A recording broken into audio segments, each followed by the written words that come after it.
Antes do dilúvio, muitos acreditam que a atmosfera da Terra tinha uma grande camada de vapor d'água.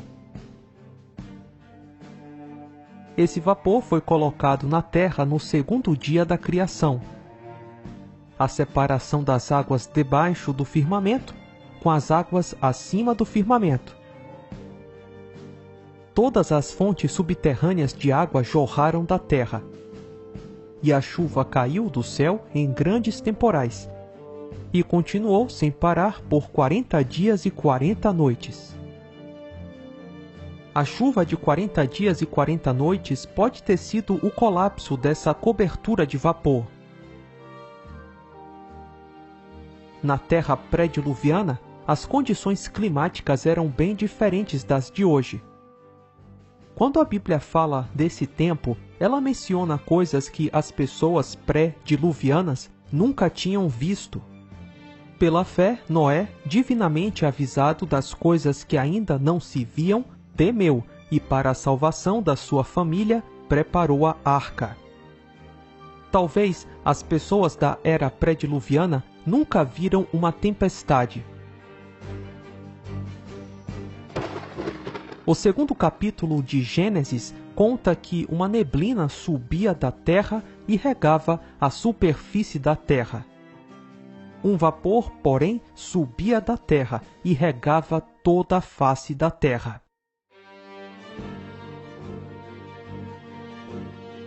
E era assim que as plantas cresciam, mesmo sem chuva. Um fenômeno assim ainda acontece hoje, quando a vegetação é regada pelo orvalho. A cobertura de vapor da Terra pré-diluviana nos protegia das radiações vindas do espaço.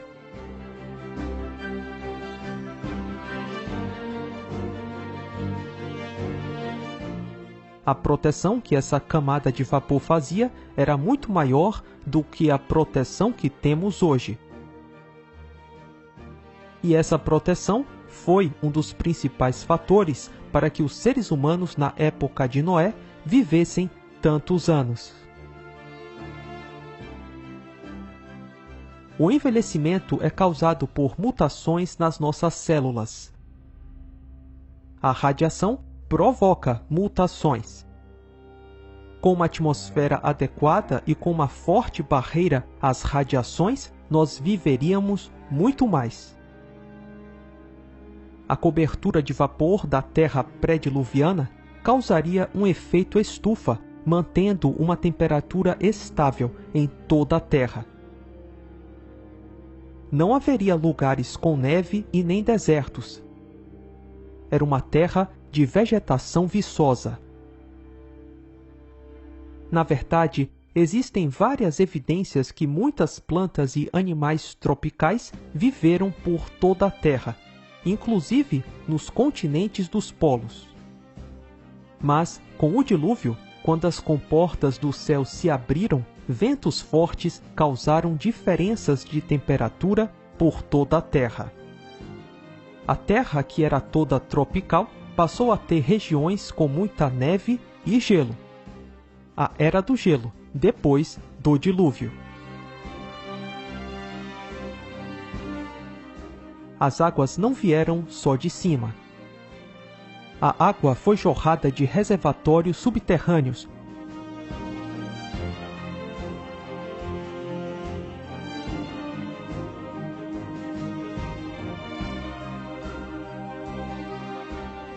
Enormes explosões expelindo rochas derretidas. As águas continuavam subindo e cobriram todas as montanhas da época, até que a chuva parou.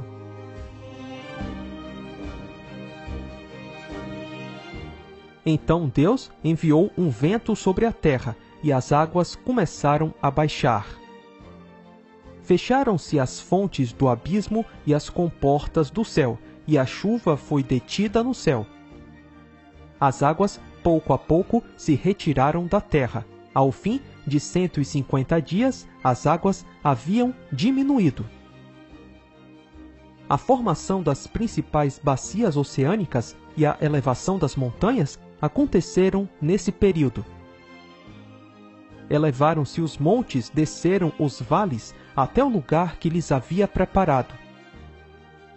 Puseste as águas divisa que não ultrapassarão, para que não voltem a cobrir a terra.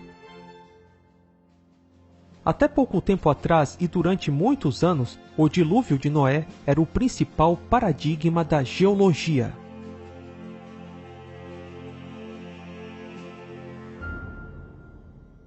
Ainda hoje, alguns geólogos usam o dilúvio de Noé para explicar a história da Terra. Eles acreditam, a partir das evidências, que o dilúvio de Noé foi um fato histórico. No dilúvio, enquanto a Terra estava sendo elevada, as bacias oceânicas afundaram.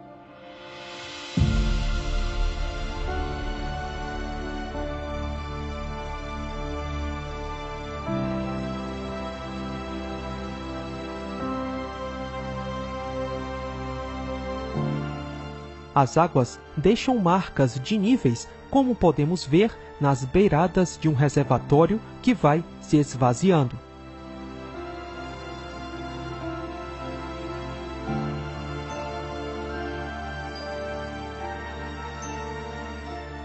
Assim, se aconteceu um dilúvio mundial, nós esperamos ver esse mesmo tipo de marca na costa dos continentes ao redor do mundo. E isso foi exatamente o que encontramos em todos os continentes.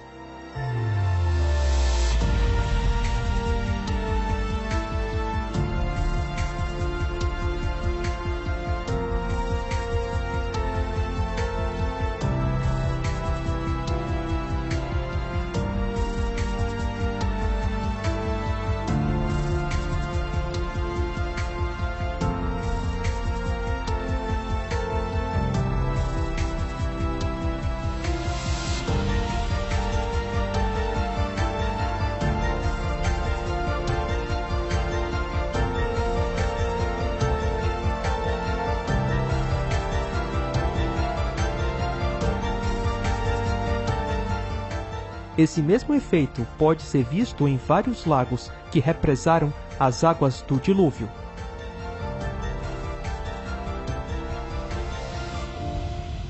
Muitos vales de rios são mais fundos e largos do que seus sistemas atuais necessitam, indicando que em algum momento carregaram muito mais água. Na verdade, a maior parte da Terra está coberta com as águas do dilúvio. Mais de 70% da superfície da Terra está submersa por águas, em média a uma profundidade de 3 quilômetros. Existe também muita água armazenada em forma de gelo, nos continentes do Polo Norte e Sul.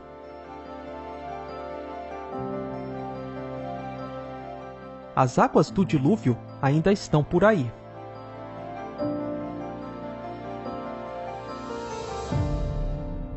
O Senhor Jesus falou sobre o dilúvio de Noé, não como um mito ou uma lenda, mas sim como um fato histórico. Como foi nos dias de Noé, assim também será na vinda do Filho do Homem. Pois, nos dias anteriores ao dilúvio, o povo vivia comendo e bebendo, casando-se e dando-se em casamento, até o dia em que Noé entrou na arca. E eles nada perceberam, até que veio o dilúvio e os levou a todos. Assim acontecerá na vinda do Filho do Homem.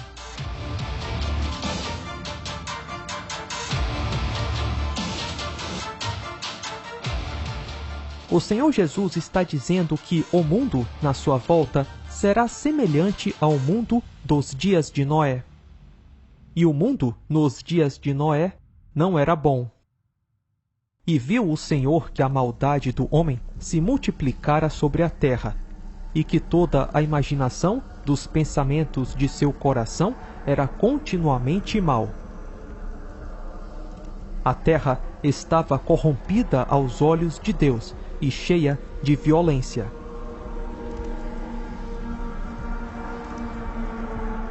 Esses versículos parecem que foram escritos para os dias de hoje.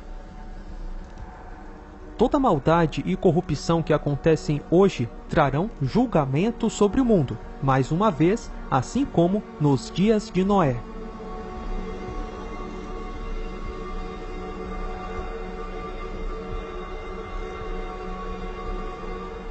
Nos últimos dias, os homens vão negar que o mundo foi criado por um Deus. Eles irão negar, por exemplo, o dilúvio de Noé. Da mesma maneira que o mundo antigo zombou da pregação do dilúvio, as pessoas hoje vão zombar da pregação do Evangelho. Elas vão zombar da volta de Jesus Cristo.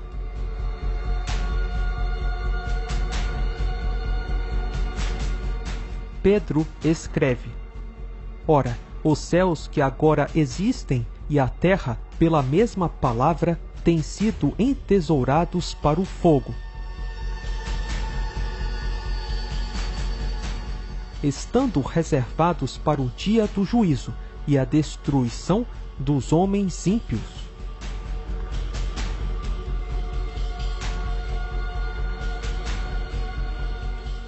Virá, entretanto, como ladrão o dia do Senhor, no qual os céus passarão com estrepitoso estrondo, e os elementos se desfarão abrasados. Também a terra e as obras que nela existem serão atingidas.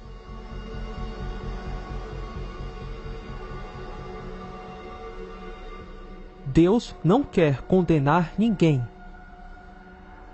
Ele quer que todos sejam salvos. Pedro continua: Ele é extremamente paciente para convosco, e não quer que ninguém pereça, mas que todos cheguem ao arrependimento. Nos dias de Noé, Deus avisou por mais de 100 anos que iria mandar um dilúvio sobre a terra. Por 120 anos, Noé construiu a arca e pregou para o mundo antigo. Você acha que alguém ouviu o que ele disse? Nenhum de nós merece a salvação. A salvação é um favor imerecido. Todos nós somos pecadores. Todos nós fomos injustos e desobedientes a Deus.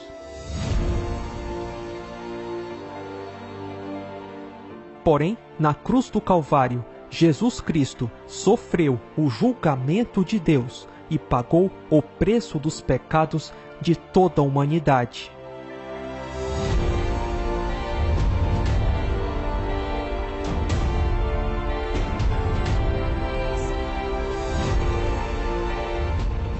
O próprio Criador morreu para salvar o homem que ele criou.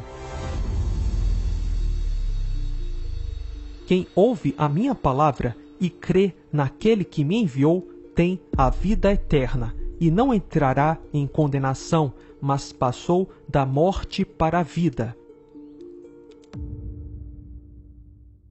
A fé de Noé nas palavras de Deus o salvou. Ele precisou acreditar para ser salvo. E esse mesmo tipo de fé nas palavras de Deus pode te salvar. É pela fé que obedecemos a Deus. Foi pela fé que Noé construiu a arca. Foi pela fé que Noé e sua família entraram na arca, mesmo quando não havia nenhum sinal de chuva. Noé e a família dele tiveram que passar pela porta da arca para serem salvos. Você e sua família também precisam passar por uma porta se quiserem serem salvos. Essa porta é Jesus, o Filho de Deus. Eu sou a porta. Qualquer pessoa que entrar por mim será salvo. No dilúvio de Noé, quem estava fora da arca morreu. Assim também é com Jesus. Quem estiver fora dele vai morrer.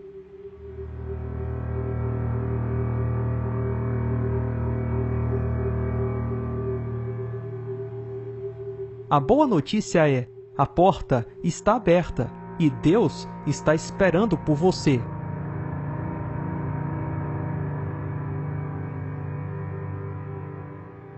Mas lembre-se, a porta não estará aberta para sempre.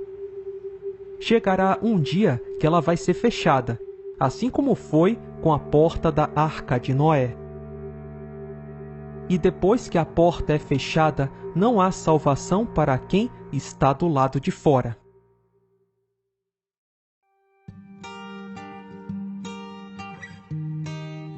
Não perca essa oportunidade.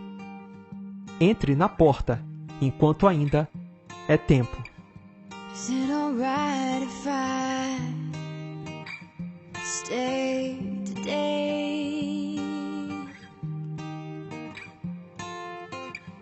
Is it alright if I stay today? Take my time.